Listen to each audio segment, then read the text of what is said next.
talk about this thing, when we talk about the God that sees, and we look at it from the surface, you will tend to think that we are talking about him overseeing things generally. You know, how that he is overseeing. Hagar's encounter brought us to an understanding that God is not just a general overseer. He sees people individually. Look at this.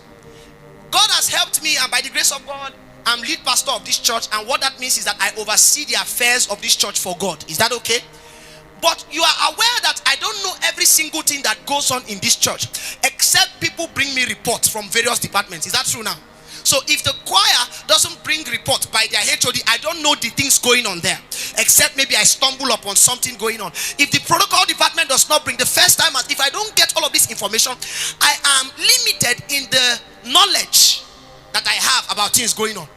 God is not like that, because when we say he sees all things, we tend to generalize it. But Hagar's encounter brought us to a point where we realize that God is not just interested in overseeing things generally. God is interested in us individually.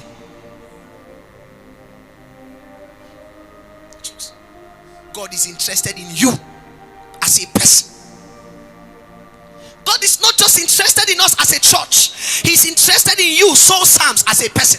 So when he steps into service, his idea is not that he meets us generally. His idea is that even as he's meeting us generally, that every one of you will also receive a portion from him in that service. Is someone getting what I'm saying?